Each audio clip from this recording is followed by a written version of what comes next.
Hello, fifth graders. Welcome to lesson 2.5, division word problems. Let's get started. Today's objective is I can evaluate division word problems by identifying the divisor and dividend using the standard algorithm with 100% accuracy in multiple attempts. Please pause now so that you can type your objective into your digital math notebook.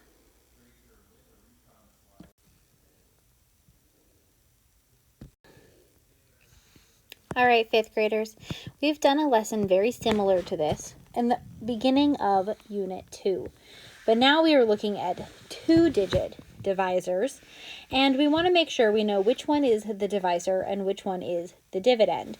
So we're going to read this word problem, and as we read, I'm going to circle and look for keywords. So it says, Miss King has 453 raffle tickets for the upcoming carnival.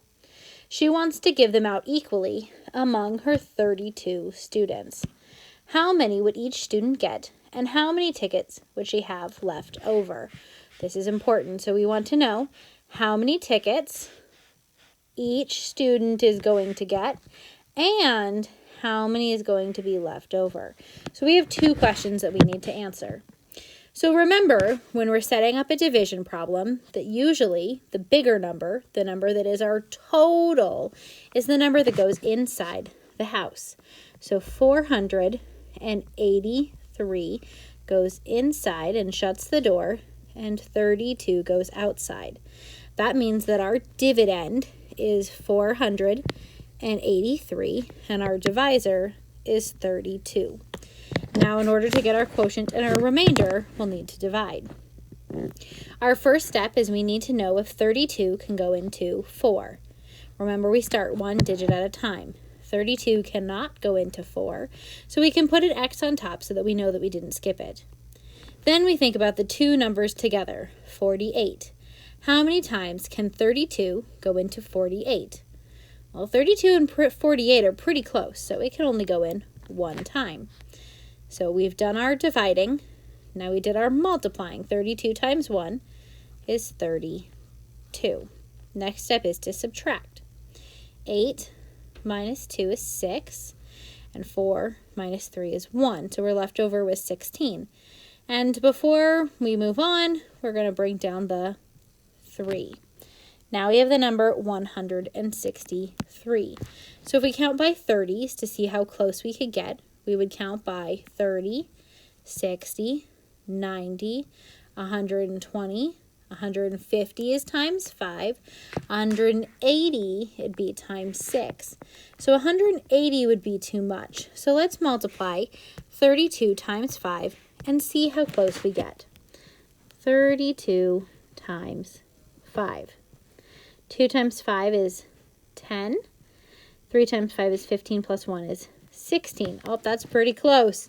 All right, so we are going to multiply by 5 on the top. 160 goes underneath. We're left over with 3. So that means our quotient, our answer, is how many tickets each student is going to get. Each student is going to get 15 tickets. And then she will have a leftover of 3 tickets.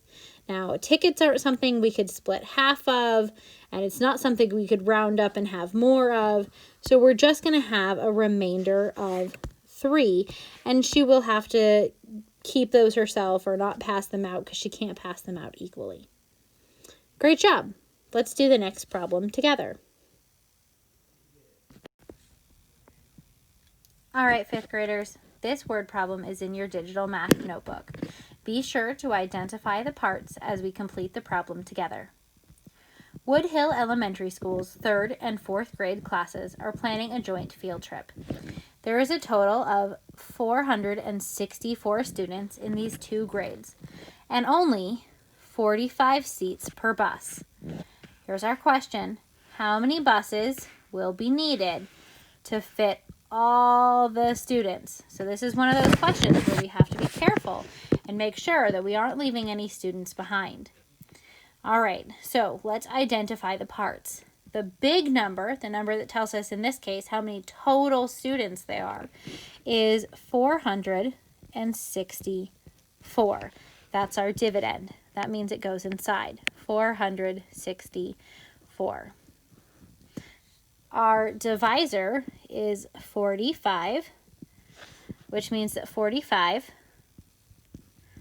goes outside. And now we're ready to divide.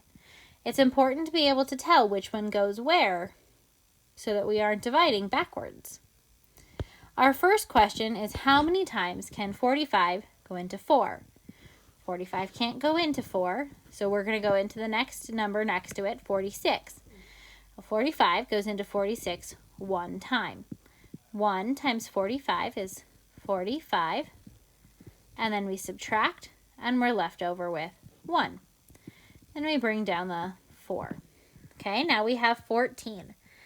Well, there's nothing to bring down. 45 can't go into 14, but 14's not a remainder yet, because 45 times 1 is only 45, and we need 464. So this is where we got to be careful with those tricky zeros. 45 goes into 14 0 times.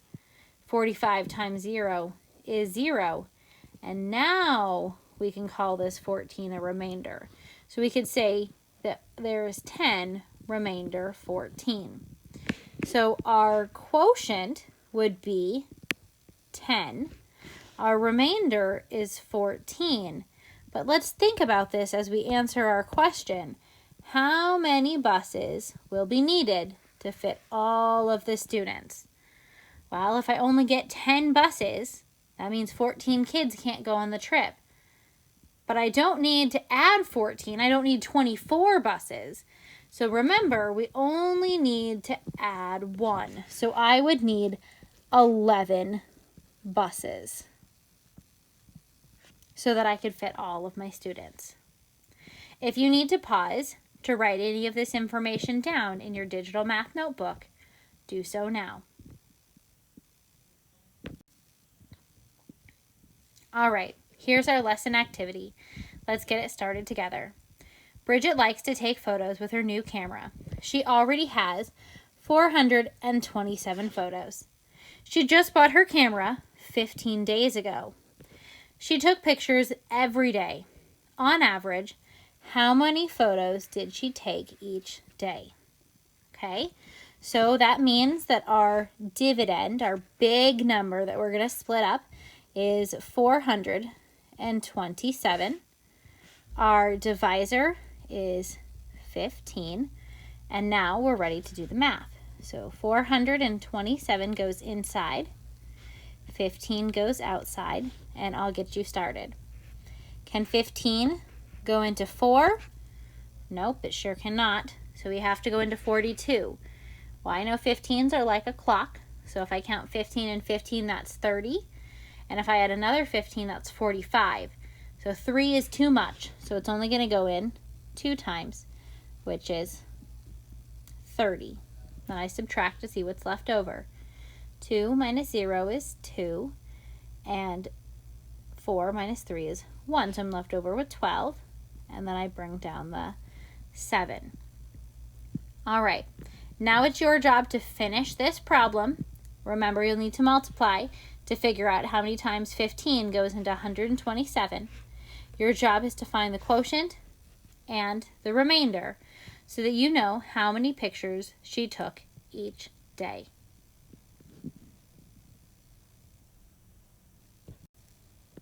You're almost finished.